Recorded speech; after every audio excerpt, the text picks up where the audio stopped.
Évangile selon Luc, chapitre 2. En ce temps-là, parut un édit de César Auguste, ordonnant un recensement de toute la terre. Ce premier recensement eut lieu pendant que Quirinius était gouverneur de Syrie. Tous allèrent se faire inscrire, chacun dans sa ville. Joseph aussi monta de la Galilée, de la ville de Nazareth, pour se rendre en Judée, dans la ville de David appelée Bethléem, parce qu'il était de la maison et de la famille de David, afin de se faire inscrire avec Marie, sa fiancée, qui était enceinte. Pendant qu'ils étaient là, le temps où Marie devait accoucher arriva, et elle enfanta son fils premier-né. Elle l'emmaillota et le coucha dans une crèche, parce qu'il n'y avait pas de place pour eux dans l'hôtellerie. Il y avait dans cette même contrée des bergers qui passaient dans les champs les veilles de la nuit pour garder leurs troupeaux. Et voici, un ange du Seigneur leur apparut, et la gloire du Seigneur resplendit autour d'eux. Ils furent saisis d'une grande frayeur. Mais l'ange leur dit, « Ne craignez point, car je vous annonce une bonne nouvelle, qui sera pour tout le peuple le sujet d'une grande joie. C'est qu'aujourd'hui dans la ville de David, il vous est né un Sauveur, qui est le Christ le Seigneur. Et voici à quel signe vous le reconnaîtrez. Vous trouverez un enfant emmailloté et couché dans une crèche. » Et soudain, il se joignit à l'ange une multitude de l'armée céleste, louant Dieu et disant, « Gloire à Dieu dans les lieux très hauts, et paix sur la terre parmi les hommes qui l'agréent. » Lorsque les anges les eurent quittés pour retourner au ciel, les bergers se dirent les uns aux autres, « Allons jusqu'à Bethléem, et voyons ce qui est arrivé, ce que le Seigneur nous a fait connaître. » Ils y allèrent en hâte, et ils trouvèrent Marie et Joseph, et le petit enfant couché dans la crèche. Après l'avoir vu, ils racontèrent ce qui leur avait été dit au sujet de ce petit enfant. Tous ceux qui les entendirent furent dans l'étonnement de ce que leur disaient les bergers. Marie gardait toutes ces choses, et les repassait dans son cœur. Et les bergers s'en retournèrent, glorifiant et louant Dieu pour tout ce qu'ils avaient entendu et vu, et qui était conforme à ce qui leur avait été annoncé. Le 8e jour, auquel l'enfant devait être circoncis, étant arrivé, on lui donna le nom de Jésus, nom qu'avait indiqué l'ange avant qu'il fût conçu dans le sein de sa mère.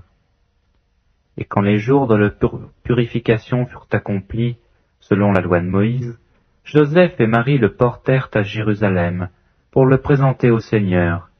Suivant ce qui est écrit dans la loi du Seigneur, tout mâle premier-né sera consacré au Seigneur, et pour offrir en sacrifice 2 tourterelles ou 2 jeunes pigeons, comme cela est écrit dans la loi du Seigneur. Et voici, il y avait à Jérusalem un homme appelé Siméon.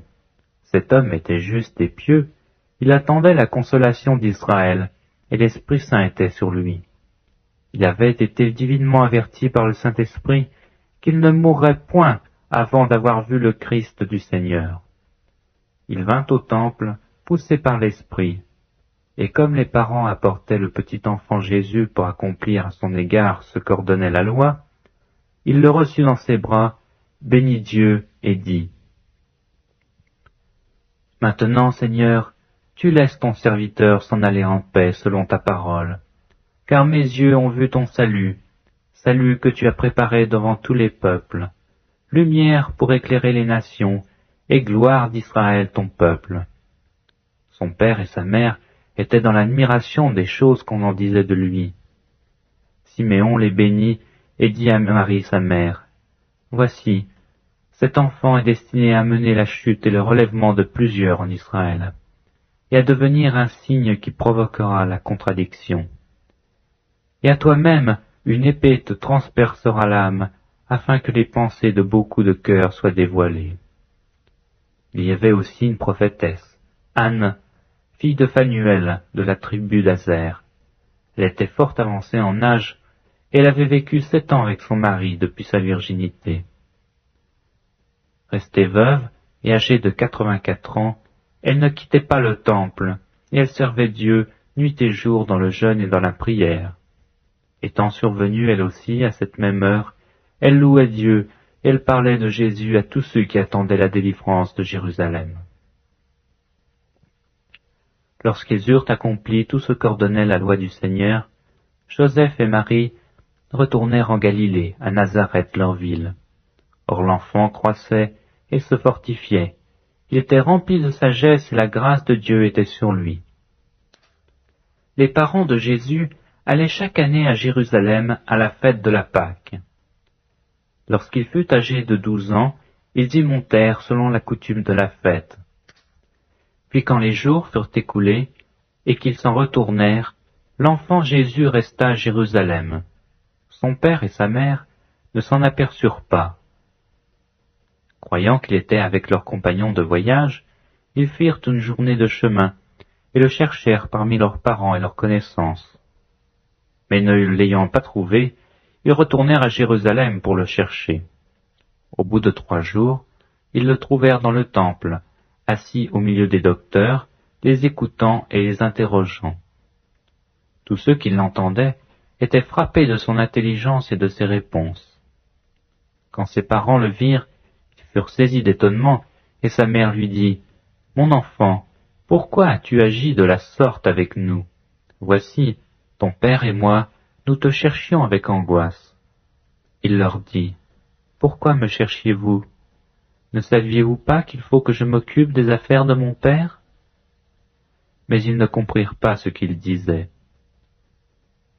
Puis il descendit avec eux pour aller à Nazareth, et il leur était soumis. Sa mère gardait toutes ces choses en son cœur. Et Jésus croissait en sagesse, en stature et en grâce, devant Dieu et devant les hommes.